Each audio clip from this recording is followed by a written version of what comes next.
All in all, the true Christ, who speaks from the Mount of Olives in Matthew 24, knew that after his slaughter, his resurrection, his ascension and glorification, there would be his entrenchment.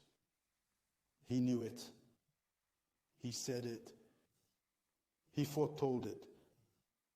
And he ordered us to remember it, so that we might be edified and unmasked here. Today, diabolical works so that they may be shipwrecked by his power, by the power of the breath of his word.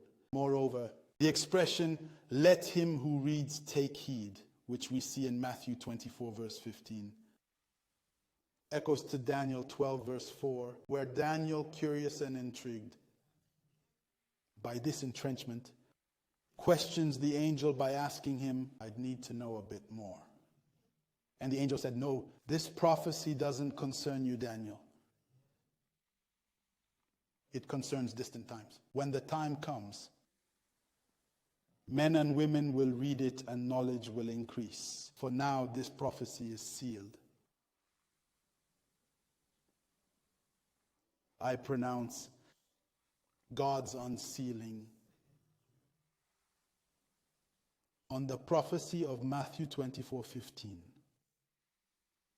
and announce that this has now been achieved. Let's move on to the third and final fact of the return weather of the boss, the true Christ, of the true God. Matthew 24:24. They will come false prophets and false Christs. They will perform great miracles, even to the point of seducing elected representatives if possible. Two things.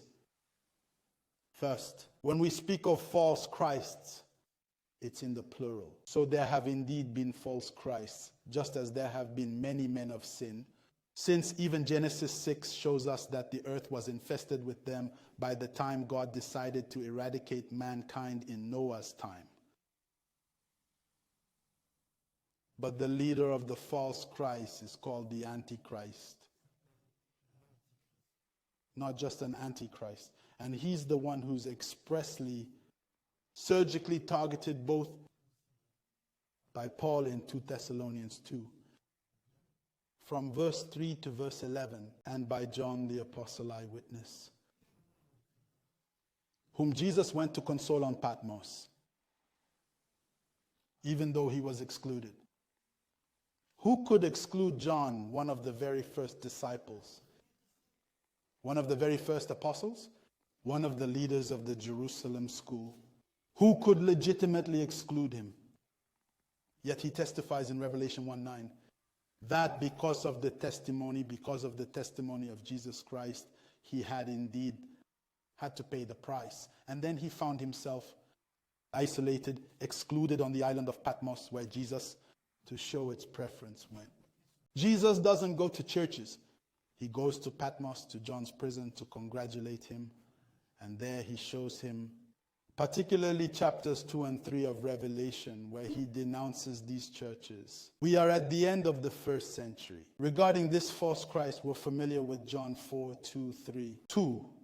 John 1:7-11. We know that it is the seducer. Even if there are myriads of them, but he's the seducer. So the seducer in chief is the Antichrist. Even if there are several, since there are false Christs, Antichrists. But this one is the Antichrist. The one Paul, moreover, in the definite article, he speaks of the man of sin, the son of perdition, the adversary. Not that he claims that the true Christ would have only one adversary. He has always had millions of them. As far as false prophets are concerned, it would be superfluous to dwell on them, isn't it?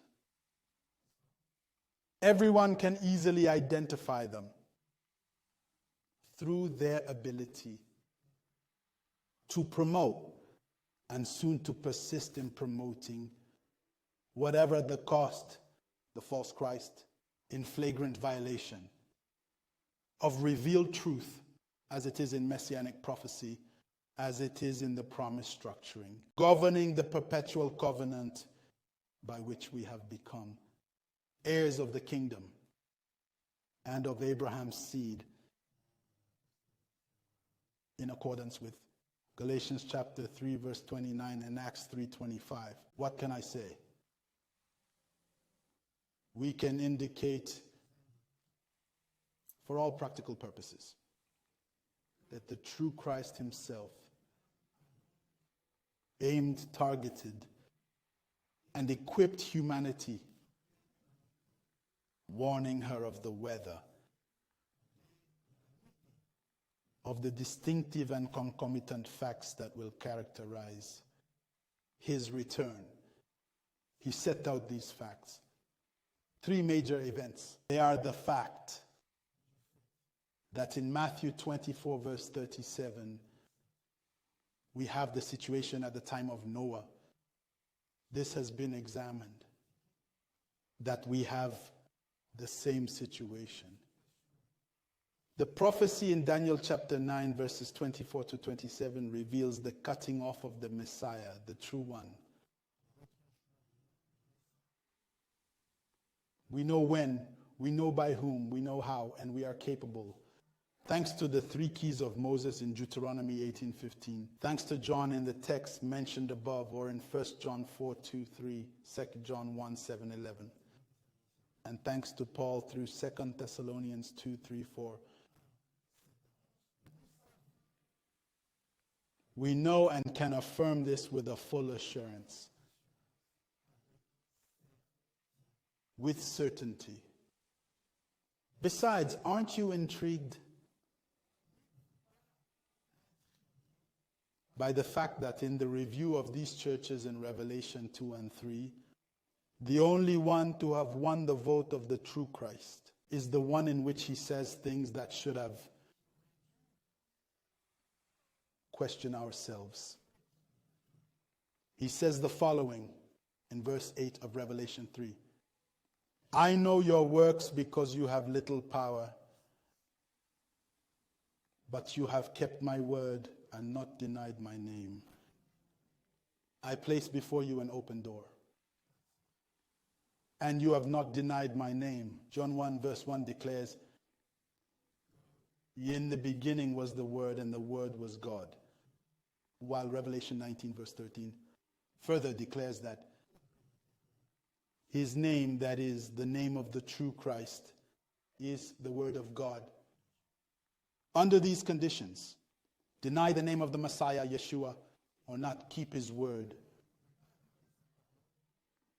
we dare to believe, thanks to this presentation, that it's starting to become clear in your minds